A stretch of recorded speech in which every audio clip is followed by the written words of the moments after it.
పాపం కనబడుతుంది. ఏమండి, ఏ ఒక్కరు కూడా నాలో పాపం లేదని చెప్పలేము. ప్రతి మనిషిలో పాపం ఉంది. మరి ఈ పాపంతో మనిషి చనిపోతే దేవుడుండే లోకానికి మనం వెళ్తామంటారా? ఏమండి, దేవుడు పరిశుద్ధుడు కదా, దేవుడు సర్వశక్తిమంతుడు కదా, దేవుడు నీతిమంతుడు కదా. ఆ సత్య దేవుడి దగ్గరికి వెళ్ళాలంటే మన మనసులో ఏముండకూడదంటే పాపం ఉండకూడదు. మరి పాపంతో మనం చచ్చిపోతే అందరం ఎక్కడికి వెళ్తాము? నిత్య నరకానికి వెళ్ళిపోతాము. ఆ నరకంలోనికి ఏ ఒక్కరూ వెళ్ళకూడదని ఏమండి దేవుడే మనుషులందరి పాపాల్ని తొలగించడానికి, మనిషిని పరిశుద్ధపరచడానికి యేసుక్రీస్తు ప్రభు ఈ లోకానికి మనుష్య కుమారుడిగా ఈ లోకానికి వచ్చి ఏమండి భూమి మీద ఆయన 33.5 సంవత్సరాలు బ్రతికి మనుషులందరూ చేసిన పాపానికై ఈ లోకానికి వచ్చి ఆయన పరిశుద్ధమైన రక్తాన్ని చిందించి యేసు ప్రభు చెప్తున్న మాట ఏంటంటే, మీరు పాపం చేస్తున్నారు కనుక మీరు పరలోకానికి వెళ్ళాలంటే నేనే ఆధారము. నా యందు విశ్వాసం ఉంచి మీరు మీ మనస్సును మార్చుకుంటే మీరు పరలోకానికి వెళ్తారని యేసుక్రీస్తు ప్రభు వారి లోకానికి వచ్చి తన ప్రాణం పెట్టి తన రక్తాన్ని చిందించి మనుషులు చేసిన పాపంకై ఆయన రక్తాన్ని చిందించి అందరి పాపాన్ని కడిగాడు. కాబట్టి యేసు ప్రభు వారు మొదటిసారి వచ్చింది మనుషుల పాపాన్ని కడగడానికి, ఏమంటే మనుషుల్ని పవిత్రపరచడానికి, ఆ పరలోకానికి చేర్చుకోవడానికి ఆయన లోకానికి వచ్చాడు. మరి మనందరము ఆ దేవుడుండే లోకానికి వెళ్ళాలంటే మనలో పాపం ఉండకూడదు. ఆ పాపం పోవాలంటే పరిశుద్ధుడు కావాలి.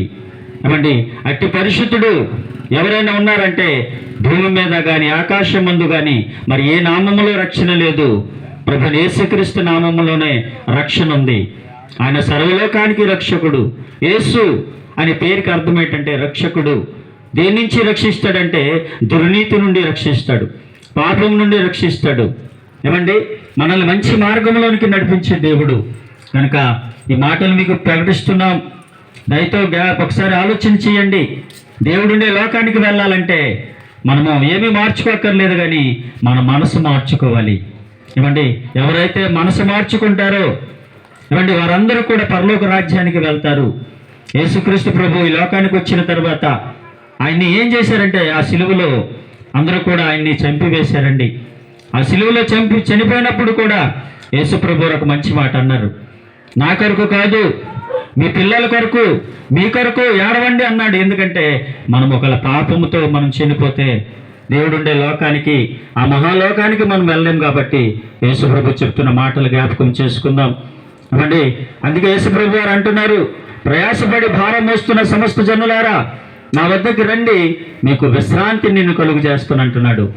కాబట్టి యేసుక్రీస్తు నందు శాశ్వతమైన విశ్రాంతి ఉంది.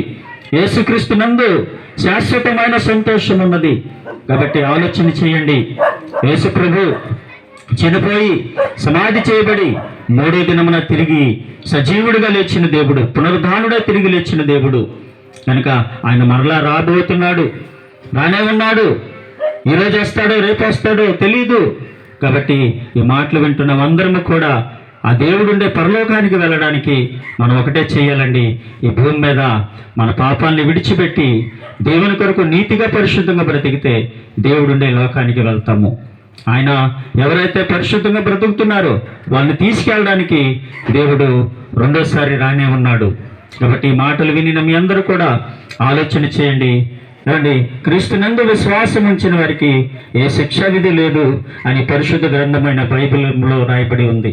ఆయన యందు మనం ఉంటే ఏ శిక్షా విధి ఉండదు. కనుక ఇదిగో మరణం అనే శిక్ష నుండి, పాపం అనే శిక్ష నుండి మనం విడిపింపబడాలంటే యేసుక్రీస్తు ప్రభువే మార్గము, యేసుక్రీస్తు ప్రభు వారే సత్యము, యేసుక్రీస్తు ప్రభు వారే జీవము. ఆయన యందు విశ్వాసం ఉంచిన వారు నిత్య జీవాన్ని పొందుకుంటారు. కాబట్టి ఈ సత్యమైన మాటలు మీ అందరూ కూడా ఆలోచించి యేసుక్రీస్తు నందు మీ అందరూ కూడా మనసుంచి విశ్వాసం ఉంచి ఆయన రక్షకుడిగా అంగీకరించాలని కోరుతూ మాటలు ముగిస్తున్నాము. దేవుడు